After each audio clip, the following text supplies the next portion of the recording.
Hello guys, welcome back to another video. आज की video में हम बात करने वाले हैं आखिर अमीर क्यों है इतना किसान। जी हाँ दोस्तों, शहरों में या बड़ी सिटीज नगरों में सबको ये लगता है कि किसान बहुत ही ज़्यादा पैसा कमाता है। जो उन्हें चीज़ें महंगी पड़ती है वह उन्हें लगता है वह इतने की नहीं उगती है। तो आइए आज इस वीडियो में हम बात करने वाले हैं किसान किस प्रकार मेहनत करता है अपने फलों सब्जियों को उगाने में, बेचने में, करने में। चलिए वीडियो को शुरू करते हैं।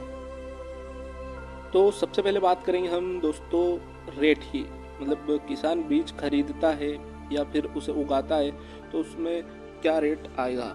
यदि हम गेहूं की बात करें तो उसका पर क्विंटल का बीज का खर्चा बता रहा हूँ मैं, ना कि उसकी लागत या फिर उसके उत्पादन का या फिर उसमें नुकसान का या फ़ायदे के बता रहा हूँ। सबसे पहले बात करेंगे हम गेहूं की, तो जो लगभग 5,000 रुपये प्रति कुंटल पड़ता है किसान को।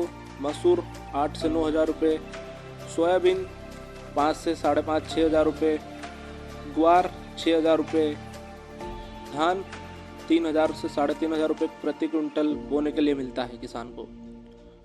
तो इसी प्रकार से यह किसान खेत में बोता है, फिर वहाँ से हमें उत्पादन मिलता है। परंतु उसके बीच में भी एक बहुत बड़ी गैप है।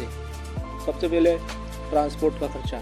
यदि उत्तम बीज भंडार से किसान या बाहर से बीज मंगाता है तो उसे खेत तक पहुँचाने के लिए बहुत कुछ करना पड़ता है। सबसे पहले किसान की बात करें हम तो वह उसे घर में लगभग सालों तक या 6 महीने तक कम से कम उसे संभाल के रखता है।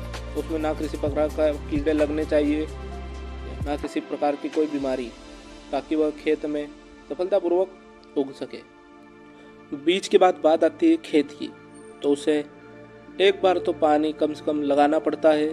मान लीजिए आपने यदि गेहूँ बोया है तो सबसे पहले खेत को तैयार करने के लिए उसको कल्टीवेटर से करना पड़ता है, या फिर आप पलाव, रोटावेटर कुछ भी जलाकर खेत को सबसे पहले सही कर सकते हैं।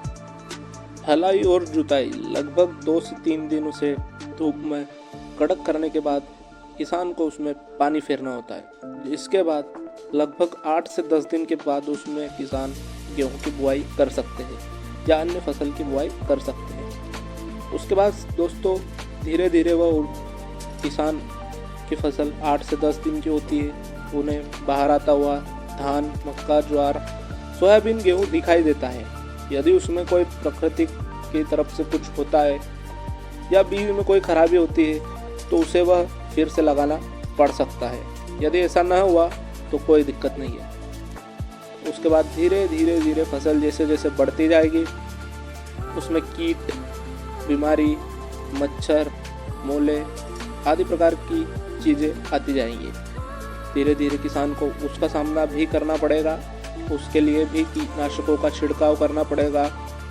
उसके बाद दोस्तों आती है एक हमारी सबसे बड़ी प्राकृतिक घटना तो नहीं पर वह मनुष्य की घटना है, नीलगाय। दोस्तों किसानों को आए दिन नीलगायों से भी भिड़ना पड़ रहा है। खेत के आसपास तार फेंसिंग करनी पड़ रही है और अन्य किसी प्रकार से वह नीलगायों को खेतों से भगाने के लिए जा रहा है। तो दोस्तों मौसम की मार एक सबसे बड़ा और पहलू एक ये भी है, मौसम की मार। दोस्तों आए दिन बरसात, मावठा गिरना। जी हाँ दोस्तों, गेहूं की फसल या सोयाबीन की फसल में कभी पानी न मिलना तो कभी गेहूं की फसल में आए दिन बारिश हो जाना, यह भी किसानों के लिए बहुत ही नुकसानदायक होता है। ठंडी और तेज़ हवाएं चलना जो धान और गेहूं की हाइट के अनुसार कम ज़्यादा होती है तो वह उसे आड़ा करके ज़मीन पर सुला देती है। तो ऐसी वह भी बहुत सी जगह समस्या बनी हुई है। उसके बाद निकालना, फसल को निकालने में बहुत सी तकलीफें आती है। मशीन का समय पर ना मिलना, कटाई के समय मौसम ठीक ना रहना आदि। यदि इन सबसे किसान की फसल बच भी जाती है तो आखिरी में उसे बेचते वक्त आने वाले भाव किसान उसी से अधमरा हो जाता है, क्योंकि इतनी मेहनत करने के बाद 6 महीने लगाने के बाद किसान के पास कुछ नहीं। तो यही कारण है कि आपके पास 10 रुपये की सब्जी 50 या 60 में किस प्रकार पहुंच जाती है और किसान अमीर आगे क्यों बनते जा रहे हैं।